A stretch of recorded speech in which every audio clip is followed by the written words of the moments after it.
Como você foi parar na MTV? Eu fui parar na MTV porque antes eu fiz um estágio, assim, eu estava trabalhando em publicidade, porque eu me formei em publicidade. Só que quando eu estava ainda na faculdade, que eu fiz a SPM, eu tinha uma professora de fotografia que trabalhava na Gazeta.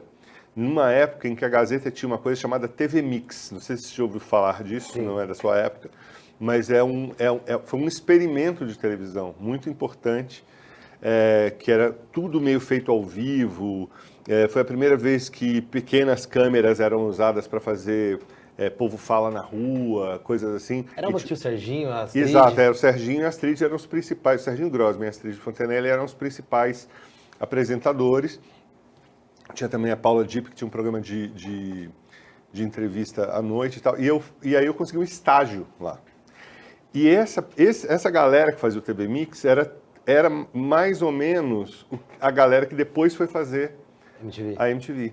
Aí, depois desse estágio, eu fui para publicidade, só que aí, no meio tempo, me chamaram, um pouco tempo depois, me chamaram para a MTV e eu larguei a publicidade e fui para a TV. Mas você lembra o que te fisgou em TV? Assim, falou, cara, é isso que eu tenho Cara, que... desde o começo, assim, eu sempre fui muito ligado em audiovisual, desde criança, assim, né? Eu queria fazer alguma coisa relacionada com audiovisual e na minha época, o que era mais viável, vamos dizer assim, profissionalmente, era fazer publicidade. A publicidade brasileira, na época, estava bombando muito, mundialmente era considerada uma das melhores, eu acho que era a segunda melhor e tal, do mundo e tal.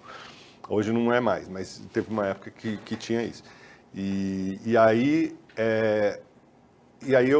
mas na verdade o que eu queria mesmo era audiovisual, né? E aí esse estágio que eu fiz na Gazeta, principalmente com essa galera muito moderna, muito jovem e tal, me deu mais gosto de fazer isso. Quando rolou essa possibilidade, como não estava indo muito bem o lance lá na publicidade, eu corri para lá. Vou sofrer com rádio e TV. Vou sofrer com rádio e TV. Porque é um vício, né, cara? É um vício. Você sofre, mas você gosta daquilo ali. Você gosta de sofrer. É um masoquismo bom. Você fala, tá dando problema, vai dar bom. E na MTV você fez um dos projetos de mais sucesso, que é o Acústico MTV. Sim, eu fiz o Acústico. Eu comecei fazendo cabeças de VJ, né, as cabeças que chamavam os clipes. E aí teve uma oportunidade um dia de eu fazer um show. A MTV não estava cobrindo muito show ao vivo assim, mas aí tinha um show de quem que era? Do Barão Vermelho.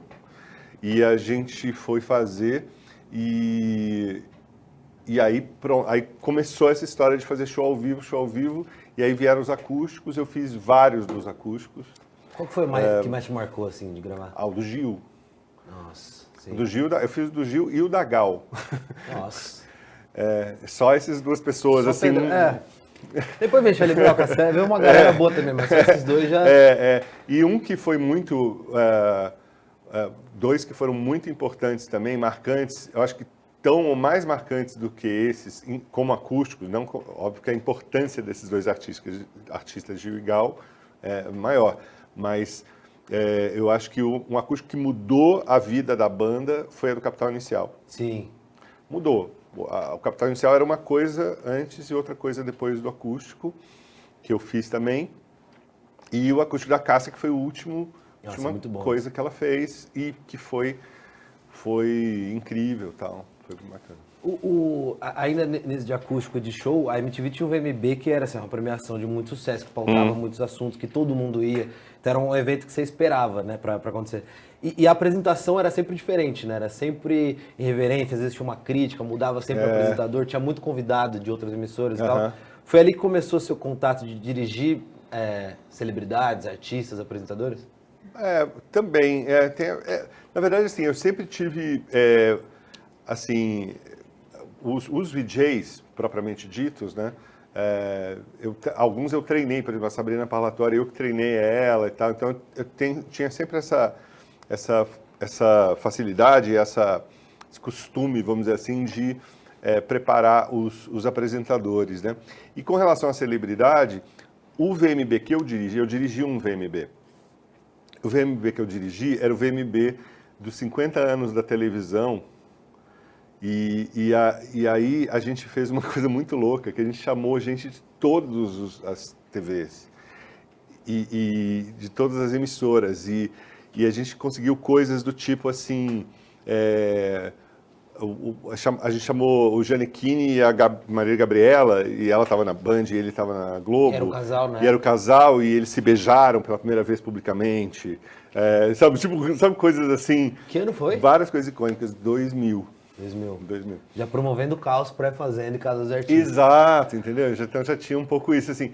E aí a gente tinha... E a gente inventou uma outra... Tem umas coisas da MTV que não dá pra... A gente... Vendo hoje, não dá para entender como que a gente conseguia produzir aquilo. Porque tinha as vinhetas, por exemplo, que chamava cada um dos prêmios, era assim, por exemplo, uma cena de novela que tinha o Francisco Coco e a Regina Duarte falando um negócio e no meio falava assim, e o melhor clipe de não sei o que. A gente gravou isso com eles, entendeu? Tipo, o Jô Soares no coisa dele, no programa dele, e no meio ele falava assim, porque a melhor fotografia, não sei o que, sabe? Tipo, que foda. Assim, uma coisa muito complicada e a gente conseguiu fazer. E você já comentou, né, nessas últimas entrevistas que a ideia de fazer uma fazenda raiz é resgatar algumas coisas que podem ter se perdido no caminho, que foi modernizando, né, voltar um pouco para as origens. Você acha que a MTV em algum momento vai fazer isso? Você acha que precisa ou que em algum momento da história eles vão olhar um pouco para essa MTV que não existe mais e tentar colocar nessa nova? Cara, eu acho que deveriam.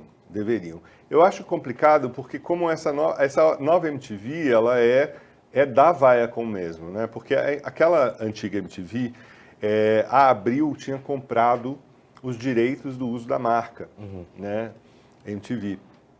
E então era uma espécie de um franchising. E tinha o desejo dos donos da Abril e do Titi Tivita especificamente, que era o cara que na época era o filho do Roberto Tivita, que era jovem e tal, e que se interessava por isso, de fazer uma coisa realmente nova e apostar. Agora que é uma coisa multinacional e tal, eu não sei se um dia vai ser a mesma coisa. Mas eu acho que... Mas existe uma vontade muito grande desse revival, né? Sim. Eu estava até comentando que, ultimamente, os cenários de internet, né, como o seu aqui, lembram demais a MTV. Sim. Eu acho que a MTV era muito parecido com o que o YouTube é hoje. De ser mais livre, de não ter aquela coisa certinha, politicamente muito correta. Muito parecido. Inclusive, a gente falava muito disso. Sabe que a gente falava assim, seria tão legal se a pessoa quiser ver o Disque MTV, ao invés de ver só às 6 da tarde, ver a hora que ela quisesse. A gente já tinha meio essa pira antes. Vontade, entendeu? De que fosse essa coisa um pouco mais livre, assim, né? E eu acho que seria bom. Existe um grupo de WhatsApp com pessoas da MTV e é impressionante como todo mundo continua naquela mesma vibe naquela época, sabe? O Piccone tá com a gente na Fazenda. Muito. Bastante, né? Ele é o Piccone é um que ele ainda tá lá. Tem uma galera que ainda tá muito com a cabeça lá, assim. Eu acho que eu saí um pouco, mas tem gente que ainda é muito raiz ainda de MTV.